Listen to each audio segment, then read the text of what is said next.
the first thing that you're going to do when you take your pumpkin, when you have your ball, you're going to kind of shape it. Make sure it's kind of like the shape that you want it. So I'm going to do kind of a more of a horizontal kind of pumpkin. The very first thing you're going to do is you're going to decide what is going to be the top and what is going to be the bottom. And you can, again, decide if you want it horizontal or vertical. Doesn't really matter. It's up to you. The first thing you're going to do is you're going to just let the air out by popping a little hole in the top. And all that does is let the air out from the inside. And you're doing that for a couple of reasons, because now we're going to be shaping these things and we don't want to stress the clay out too much. We want it to be able to bend inwards. And also the trapped air inside the shape will start drying the clay out because there's air in there, right? So that kind of makes sense. There's air inside, so that will start drying the clay out. So we want to release all that.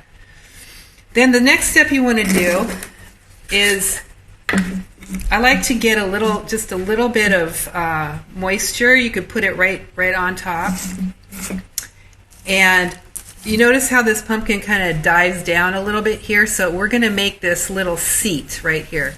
And the way you do that is you just take your thumbs and you start sliding it across the top like this. And I'm doing it very gradually, just to create a little bit of a dent right here at the top. So it's not super intense. Okay, so that's what you do to the top. And notice that I'm rounding out the shoulders while I do it. And then you flip it over and you do the same thing on the bottom. So I'm going to put a little bit of moisture on there with some slip.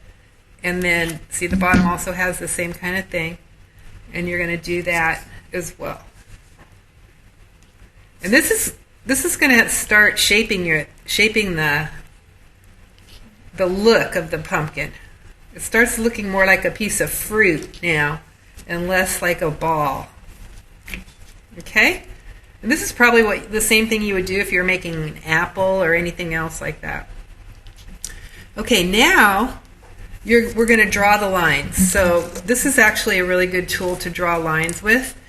And you can decide how many lines you want. Just to put in perspective for you, this little guy right here has 10 lines. And then this one, which is a little bit bigger, has 6. Okay, so you can decide how many you want. The way that you do it is you're just simply going to start, if you want to do them sort of symmetrical, you can sort of go opposite like this. So that would be like that. And notice how light I'm drawing. Common mistake is people will come in here and really gouge the clay. You just want to draw a super light line in case you need to erase it. So if you want to erase it, all you need to do is just go and erase it like that. But if you go in there and really crank on it, then you're going to have a hard time erasing it.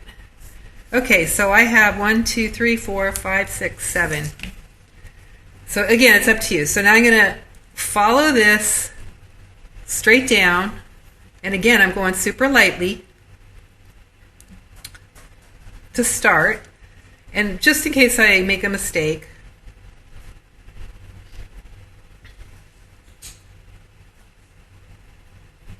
okay, and I'm looking at it and I'm noticing that I think it would probably look better if I put one more right here. So I'm going to go ahead and do that.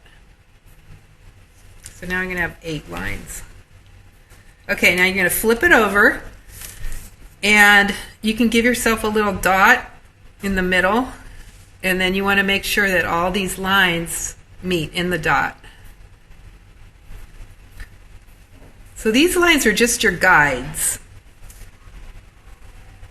Okay, now you have it all spaced out, and so now you're going to take your broad sculpting tool, the one with the flat triangular shape to it, and what we're going to start doing is a technique called pressing.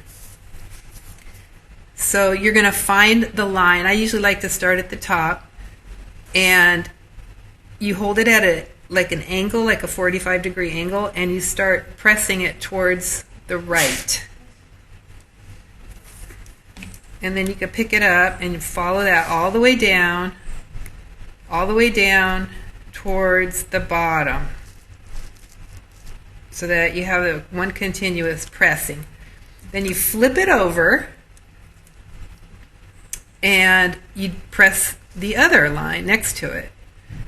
So you're always going towards each other, so that when you complete those two things, you have what looks like a shape.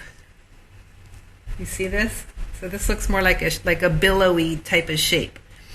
And I'm kind of making it look easy because it's a little bit harder than it actually looks right here. Once you have done that to all of your shapes, then you're going to take this and sort of comb it over so that each of these little sections seem like they're their own little shape. Okay, so that's one section. And then you can use your sponge to kind of smooth it out a little bit, but not too much water. So do you see the difference between the lines and the shapes? Yeah. And let me just do one more super quickly so you could kind of see how the V shape, this is actually a V shape. So this went this way, and now this one's going to go this way.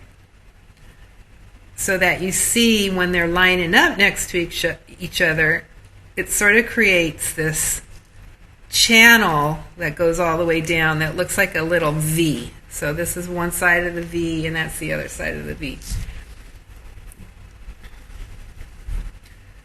So you're going to do that, and I like to flip it over. You don't necessarily have to flip it over, but I think it's easier to do it like that.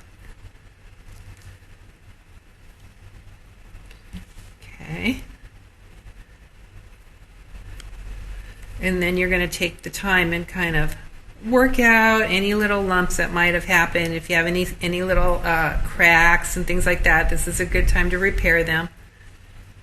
And then I like to just finish it off again with just maybe once or twice with the sponge, and then you can go with your thumb and kind of smooth it out.